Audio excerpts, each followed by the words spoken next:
नमस्कार विद्यार्थी मित्रांनो, स्वागत आहे तुमचं गणित शिकूया या यूट्यूब चॅनलमध्ये। विद्यार्थी मित्रांनो, आपण इयत्ता 10वी गणित भाग 2 यातील प्रकरण 3 वर्तुळ अभ्यासत आहोत। यातील आज आपण चक्रीय चौकोन म्हणजे काय आणि चक्रीय चौकोनाचे प्रमेय हे अभ्यासणार आहोत। चला तर मग व्हिडिओला सुरुवात करूया। आता इथे बघा, चक्रीय चौकोनाची व्याख्या आपल्याला त्यांनी दिलेली आहे।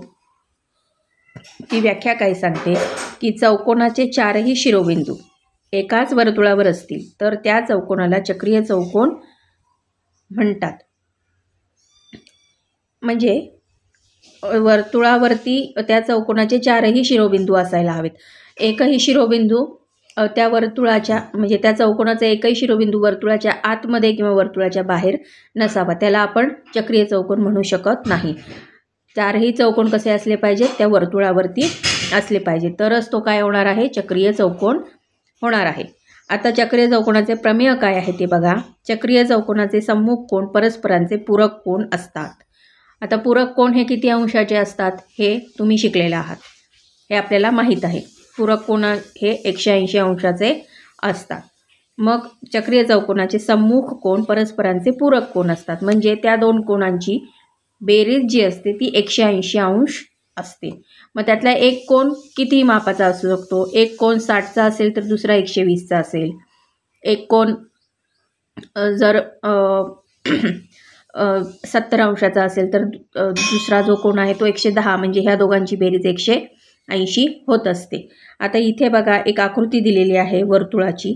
त्या वर्तुळाच्या आकृतीमध्ये तुम्हाला 4 शिरोबिंदू दिसत आहेत, A B C D।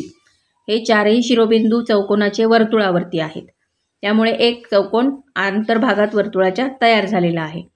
आता ह्यामध्ये हा जो कोन A आणि हा कोन C आहे की नाही, हे समोरासमोरचे कोन आहेत। इथे कोन B आणि हा कोन D हे पण एकमेकाच्या समोरचे आहेत, म्हणजेच कोन A आणि कोन C या दोघांची बेरीज किती असणार आहे, 180।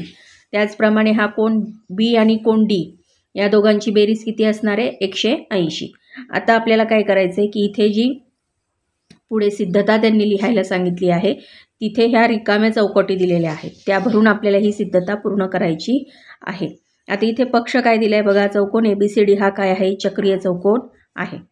मग साध्य काय करायचे, कोन B अधिक कोन D बरोबर 180 अंश आणि कोन A अधिक कोन C बरोबर 180 अंश। आता सिद्धता कशी लिहायची, तर कोन ADC हा अंतर्लिखित कोन असून त्याने कंस ABC अंतरखंडित केलेला आहे। आता इथे कोण दिसतोय तुम्हाला, ADC, त्याच्या समोरचा ह्या D कोणासमोरचा कंस कुठला आहे, ABC। मग ह्या कोन ADCचं माप किती असणार आहे, ह्या ABCच्या निम्म असणार आहे, म्हणून 1/2 माप कंस ABC हे आहे विधान क्रमांक 1। तसेच कोन ABC, आता हा कोन घ्यायचा, हा कोन ABC, मग ह्या B कोणाच्या समोरचा अंतरखंडित कंस कुठला आहे, ADC। मग हा ADC कोणाचं ह्या ABC कोणाचं माप किती असणार आहे, ते ह्या ADCच्या निम्म असणार आहे। तर कोन ABC बरोबर 1/2 माप कंस ADC हे काय आहे, विधान क्रमांक 2। म्हणून विधान क्रमांक 1 व 2 ची बेरीज करून कोन ADC अधिक कोन ABC बरोबर 1/2 माप कंस ABC अधिक 1/2 माप कंस ADC बरोबर 1, आणि हे कशावरून आपण म्हणतोय, विधान क्रमांक 1 आणि 2 वरून म्हणतोय।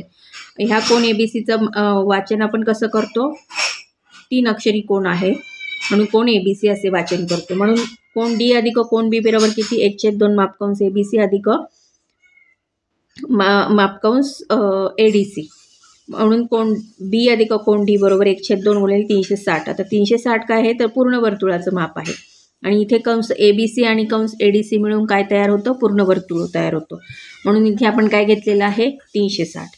म्हणून कोन B अधिक कोन D बरोबर 180, कारण 2 आणि ह्या 360ला भाग दिल्यावर खाली उरतात 180। त्याचप्रमाणे कोन A अधिक कोन C बरोबर 180 अंश हे सिद्ध करता येईल। आणि इथे हा कोन D आणि कोन B हे काय आहे, या कोणाचे एकाक्षरी वाचन आहे, कोन D आणि कोन B। तर याप्रमाणे आपण चक्रीय चौकोनाचे प्रमेय अभ्यासलेले आहे। मला अशी आशा आहे तुम्हाला ते लक्षात आलं असेल। तर आजच्या व्हिडिओमध्ये आपण इथेच थांबूयात, भेटूयात पुन्हा पुढच्या व्हिडिओमध्ये। तोपर्यंत नमस्कार, धन्यवाद।